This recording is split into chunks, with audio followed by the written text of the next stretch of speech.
Sabi nga, God knows everything, no? Inihanda na niya yung mga tao, even yung mga institutions, organizations, para hindi po tayo mahirapan. So, kailangan lamang po magtiwala sa sarili at magtiwala po sa Panginoon.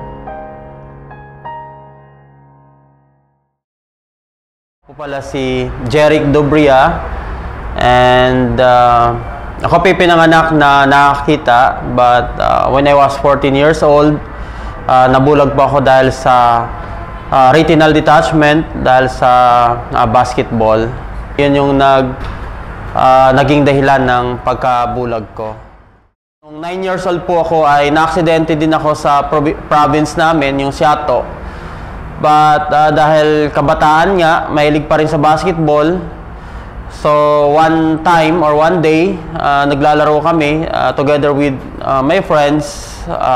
Pero yun, na-aksidente na nahampas ng kamay yung mata ko na nakakakita. During the time na na-aksidente ako, 5 years na na-depress. Kumbaga yung life ko before, wala nang hope. Ang Resources for the Blind po kasi, isa sa mga ginagawa po nila is yung mobility and orientation po, no? Meaning, tinuturuan po nila kami na maging independent gamit po yung baston po namin at siyempre maging confident sa sarili po namin na pumunta, mag-travel, mag-isa. So, isang factor yan, masasabi ko na nakatulong sa akin kung bakit na-meet ko po yung wife ko po, ano? Last year, 2024, April 12, no? Ay napagkalooban po tayo ng mga kasama po sa buhay, but siya po ay isang pastora din, at the same time, siya po ay isang teacher.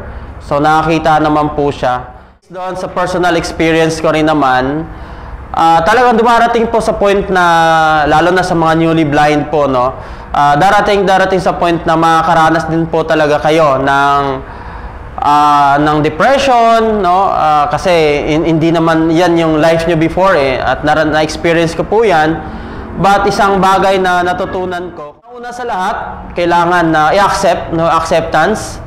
Kailangan tanggapin nyo sa inyong mga sarili na ito na yung life natin, no? Kasi once na hindi nyo tinanggap yung sarili ninyo, hindi kayo maka-move on dyan sa comfort zone po na yan. So, number one na ginawa ko po is acceptance, no? Ito na yun So, kailangan mong makawala dyan sa comfort zone na yan. Pangalawa, mahalaga din po na i-ano rin natin yung sarili natin sa ibang tao.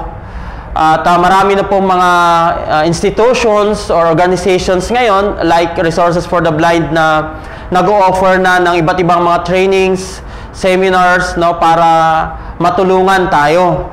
So, sabi nga, God knows everything, no? Inihanda na niya yung mga tao, even yung mga institutions, organizations, para hindi po tayo mahirapan. So, kailangan naman po magtiwala sa sarili at magtiwala po sa Panginoon.